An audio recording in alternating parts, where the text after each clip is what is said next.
Halo, selamat sore. Di sini kita akan berbincang sedikit mengenai salah satu isu SDG yaitu tentang perubahan iklim. Dengan saya Diodansyah dan dengan rekan saya Nabila, seorang anak muda yang concern pada pembahasan perubahan iklim kali ini. Oke, menurut Kak Nabila sendiri nih, gimana sih anak generasi muda sekarang ini tentang dampak perubahan iklim di sekitar kita, apakah sudah cukup sadar atau belum, atau seperti apa? Oke, sebelumnya selamat sore. Jadi kalau menurut saya, kalau sadar mungkin hanya sebatas sadar aja ya. Jadi belum yang sampai di tahap peduli. Jadi mereka sadar akan adanya perubahan iklim nih. Tapi merasa itu tuh belum apa ya, penting ya dalam kehidupan sehari-hari mereka. Jadi dia masih gak terlalu peduli lah. Berarti masih masih di batas belum cukup sadar dan belum ada action juga ya dari generasi anak muda ya. Iya, baru tahap tahu aja sadar. Eh, untuk dampak dari perubahan iklim sendiri ini, apakah Kak Dian pernah merasakan nggak dalam hal seperti apa perubahan iklimnya? Tentunya iya ya, apalagi terutama dengan cuaca akhir-akhir ini. Eh, Intensitas hujan itu cukup besar, jadi cuaca nggak menentu.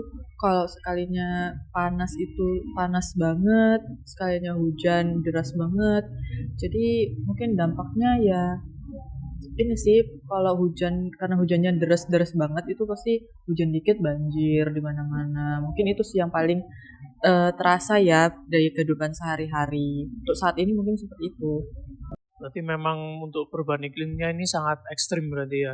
Jadi kalau hujan ini hujan banget, kalau panas panas Ya, banget, juga pasti berdampak pada tubuh apa? Tubuh masyarakat iya, sendiri ya.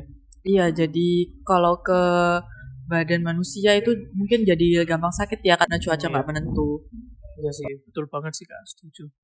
Terus untuk generasi anak muda ini sendiri, gimana sih caranya biar lebih adaptif dalam menghadapi perubahan iklim ini sendiri? Hmm, Mungkin bisa mulai dari kebiasaan diri sendiri ya. Kayak kalau belanja bawa tas belanja sendiri, terus kalau mana-mana mungkin bawa botol minum sendiri.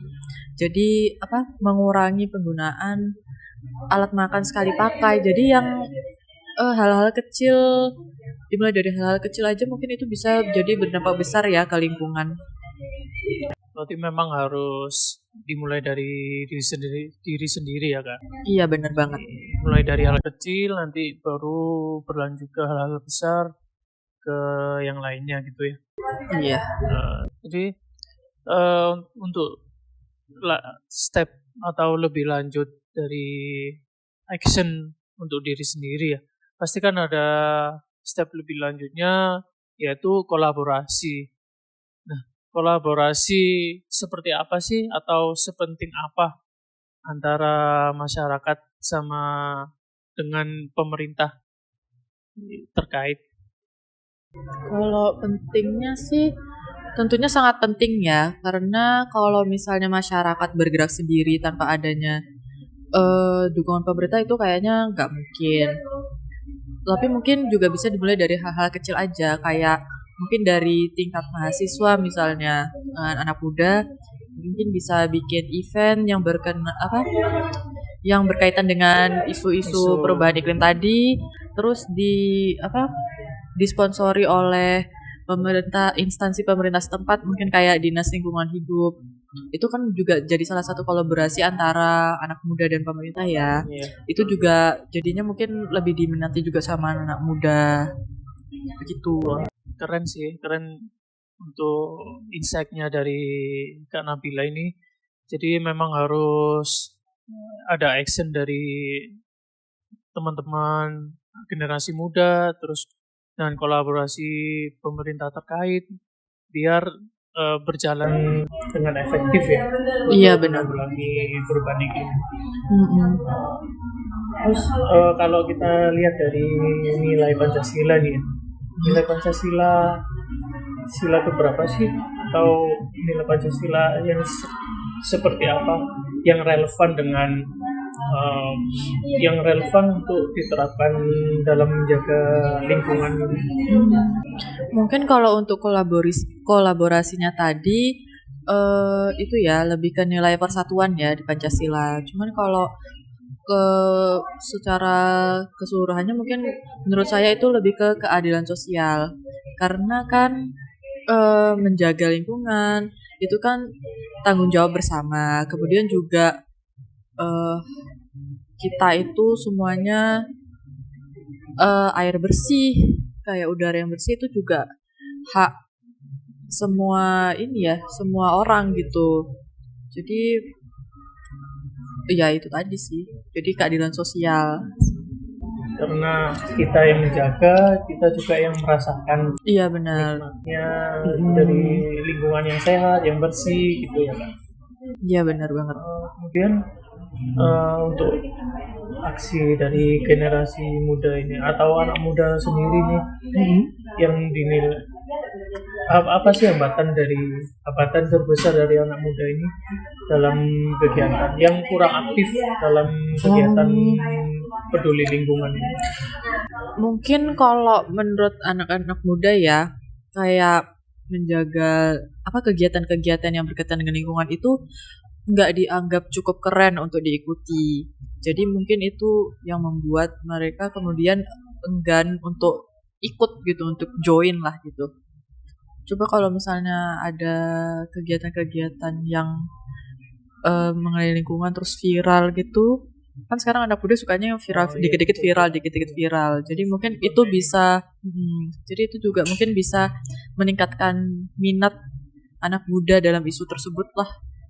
Itu sih. Jadi memang harus ada istilahnya, harus ada triggernya ya. Iya. Triggernya dari generasi muda ini mungkin dari konten di sosial media yang kemudian jadi viral dan kemudian menggerakkan anak muda, generasi muda yang lain agar gerakan ini dapat berjalan dengan masif. Iya benar banget. Kemudian apa sih harapan Kak Dian nih untuk generasi muda Indonesia dalam menghadapi perubahan iklim ini sendiri? Iya mungkin itu tadi ya, bergerak dari diri sendiri, kebiasaan-kebiasaan kecil tadi itu dengan mengurangi sampah plastik gitu. Mungkin kan kalau dulu itu yang ditekankan itu kalau zaman dulu buanglah sampah pada tempatnya. Nah kalau menurut saya itu sekarang udah nggak relevan lagi. Justru sekarang kita sebisa mungkin nggak buat sampah, jadi mengurangi sampah gitu. Berarti untuk tingkatnya udah satu step lebih maju lah dari yang dulu cuma buang sampah pada tempatnya. Untuk yang sekarang biar lebih efektif yaitu dengan mengurangi sampah. Iya betul. Entah itu alat makan sekali pakai dan lain-lain. Iya betul banget. Betul banget sih dari insight dari Kak Nabila ini. Memang perubahan harus dimulai dari diri kita sendiri ya, dan perlu juga dilakukan bersama-sama, tak ada di kolaborasi dari masyarakat dengan pemerintah atau dengan dari komunitas-komunitas terkait agar dampaknya bisa lebih efisien dan efektif untuk perubahan ini sendiri. Oke, sebenarnya sekian dari bincang dikit masalah isu perubahan iklim ini sendiri. Terima kasih Kak Nabila. Sama-sama Mas Dio. Pada sore hari ini sekian. Sampai jumpa di lain waktu. Bye bye.